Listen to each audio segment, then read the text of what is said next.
Hello everyone, আসসালামু আলাইকুম। আশা করছি আমার এই ভিডিওটি আপনারা যেখান থেকে দেখছেন, আপনারা সবাই ভালো আছেন, সুস্থ আছেন।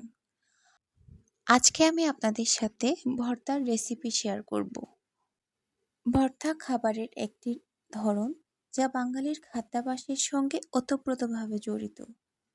আজকে আমি আপনাদেরকে শিম ভর্তা তৈরি করে দেখাবো।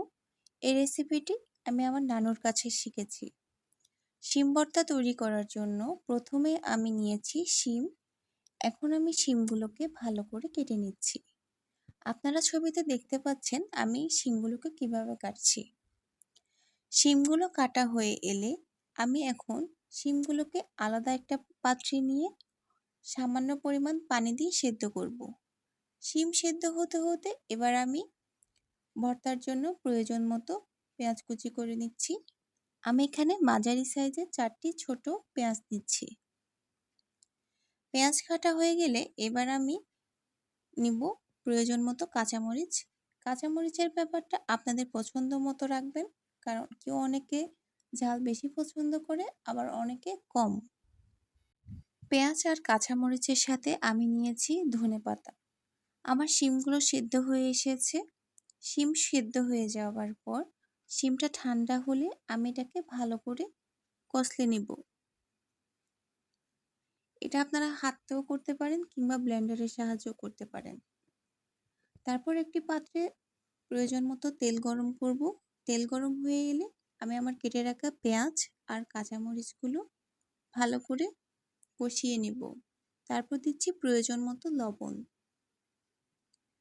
আমার সবগুলো উপকরণ কষানো হয়ে এলে আমি এখানে দিচ্ছি একটি ডিম। এই ভর্তাটির স্বাদ বাড়বে মূলত এই ডিমের কারণেই। এভাবে ভর্তা তৈরি করা হলে আপনার তৈরি করা ভর্তা বাসার সবাই অনেক পছন্দ করবে। ডিমটা হয়ে এলেই আমি এবার এখানে আলাদা করে রাখা শিমগুলো একসাথে মিশিয়ে নিব। খেয়াল রাখতে হবে চুলার আঁচ যাতে মাঝারি থাকে। চুলার আঁচ কিছুতেই বাড়ানো যাবে না, তাহলে ভর্তাটা পুড়ে যাওয়ার সম্ভাবনা থাকবে। এই ভর্তাটা তৈরি করা ঠিক যতটাই সহজ, খেতেও ঠিক ততটাই মজা। বাসায় তৈরি করে অবশ্যই দেখবেন ভর্তাটা খেতে কেমন হয়েছে। 2 মিনিট মাঝারি আছে ভর্তাটা চুলায় নাড়তে থাকার পর আমার ভর্তাটা তৈরি হয়ে এসেছে। ভর্তা তৈরি হয়ে যাওয়ার পর আমি এখানে কেটে রাখা ধনেপাতা ছিটিয়ে দিব। ধনেপাতা কিছুতে আগে ইউজ করবেন না, কারণ পরে ইউজ করলে ভর্তার সৌন্দর্য বৃদ্ধি পাবে। দেখতে পাচ্ছেন ভর্তাটা দেখতে কতটা সুন্দর হয়েছে আর মুখরোচক হয়েছে।